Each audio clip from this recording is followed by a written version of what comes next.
দেব, এই চিল্লাটা দিলে ভালো হয়। চিল্লাটা হলো বিশেষ করে যারা অসুস্থতা মধ্যে ভোগে শারীরিকভাবে, হ্যাঁ, শারীরিকভাবে অসুস্থতার কারণে এই চিল্লাটা অনেক ফায়দাজনক হবে। বুঝতে পারছেন?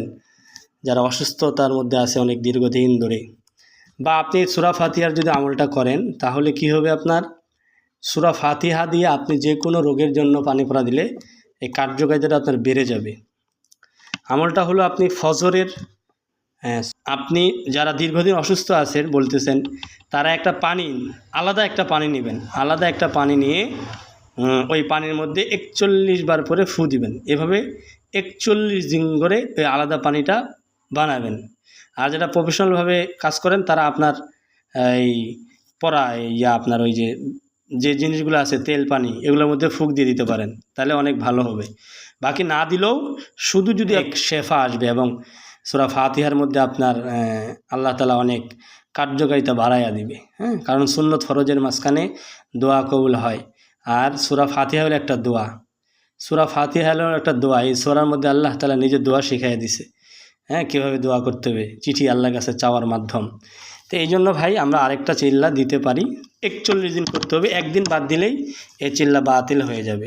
যদি আপনার জামাত মিস হয়ে যায়, সেই ক্ষেত্রে যদি আপনি ওয়াক্ত মতন পড়েন, তা সুন্নত পড়ার পরে আমলটা করার পরে ফরজ পড়বেন, তাহলেও হয়ে যাবে। কিন্তু কাজা হয়ে গেলেই, মানে ওয়াক্ত পার হয়ে গেলেই যদি আপনি নামাজ কাজা হয়ে যায়, তাহলে চিল্লাটা বাতিল হয়ে যাবে। আর হিজবুল বাহারের ব্যাপারে যারা 5 ওয়াক্তর পরে পড়বেন, হ্যাঁ, 41 বার 41 দিন, প্রতিদিন 41 বার আমলটা চলবে 41 দিন। লিখে নেন, মানে প্রতিদিন অসুস্থ আছেন তারা একটা আলাদা পানি নেবেন, একটা বোতলে পানিটার মধ্যে ফু দিলেন। সুস্থতার জন্য অনেক কার্যকরী। যারা শারীরিকভাবে অসুস্থ আছে তাদের জন্য আল্লাহ এটার মধ্যে শেফা রাখছে। আমলের অনেক তাসির, অনেক কারগুজারি আছে আমলটার। হ্যাঁ, তা আমলটা আমি করবো আল্লাহ তাআলাকে রাজি খুশি করার জন্য, আর নিয়ত থাকবে আল্লাহ তাআলাকে রাজি খুশি করার জন্য, এবং সুন্নত ফরজের মাঝখানে দোয়া কবুল হয়, এই নিয়তে আমি আমল করব।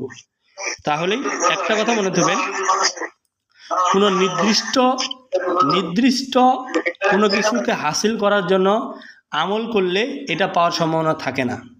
যখন আপনি আল্লাহ তাআলাকে রাজি খুশি করার জন্য আমল করবেন, তা আপনি না চাইতেও পেয়ে যাবেন।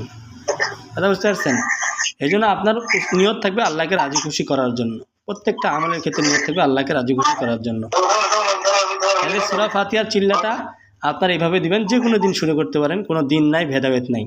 আর হিজবুল বাহারের ব্যাপারে অনেকজন প্রশ্ন করতেছেন, হিজবুল বাহার আপনি যে কোনো দিন থেকে শুরু করতে পারেন, তবে ওই দিনের মধ্যে যে আবার শেষ করবেন, ওই দিনের মধ্যে যাই আবার